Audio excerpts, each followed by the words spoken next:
આજે 26 જુલાઈ 2025 એટલે કે કારગિલ વિજય દિવસ. આપણે બધા વોટ્સએપ પર સ્ટેટસ મૂકીશું, શ્રદ્ધાંજલિ આપીશું, પણ તમને શું ખબર છે કે એ લડાઈમાં ખરેખર શું થયું હતું? હું તમને આજે કોઈ યુદ્ધની વાત નથી કહેવાનો, એ 22-23 વર્ષના છોકરાઓના જુસ્સાની એક વાત કહેવા માંગુ છું. એ યુવાન ઓફિસર હતા, એમનું નામ હતું કેપ્ટન મનોજકુમાર પાંડે. જ્યારે એસએસબી ઇન્ટરવ્યુમાં એમને પૂછવામાં આવ્યું કે આર્મી કેમ જોઈન કરવી છે ભાઈ તમારે, તો એમનો જવાબ હતો કે મારે પરમવીર ચક્ર જીતવું છે. પછી સમય આવ્યો 1999નો, એટલે કે કારગિલ યુદ્ધનો. બરફથી ઢંકાયેલા એ પહાડો જ્યાં ઊભા રહેવું પણ મુશ્કેલ હતું, દુશ્મનો ઊંચાઈ પર બેઠા હતા અને નીચેથી ઉપર જવું એટલે કે સીધા મોટને ભેટવા જેવું. પણ એ 22-23 વર્ષના છોકરાઓ જે હમણાં જ ટ્રેનિંગ પૂરી કરીને આવ્યા હતા, તેઓ પોતાનાથી બમણી ઉંમરના સૈનિકોને લીડ કરી રહ્યા હતા. અને એમાંથી જ એક કેપ્ટન મનોજ પાંડે હતા. મનોજ પાંડેને ખાલી 12 ટોપ જીતવાનો ટાસ્ક મળ્યો હતો. દુશ્મનો બંકરોમાંથી ત્યારે ગોળીઓ વરસાવી રહ્યા હતા.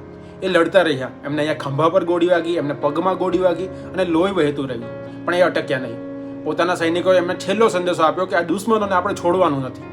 છેલ્લા બંકરને ઉડાવતા એમને માથા ઉપર ગોળી વાગી અને એ વીર ત્યાં જે બર્ફીલા પહાડો પર ભારત માતાના ખોળામાં હંમેશ માટે સૂઈ ગયા. અને મનોજ પાંડે એકલા ન હતા. કેપ્ટન વિક્રમ બત્રા, કે જેના વિશે આપણે બધા જાણીએ છીએ, એમણે કહ્યું કે યા તો તિરંગા લહેરા કરાઉંગા યા તો તિરંગે મેં લિપટ કરાઉંગા. એનું એ વાક્ય આજે પણ આપણા તમામના રોવાડા ઊભા કરી દે છે.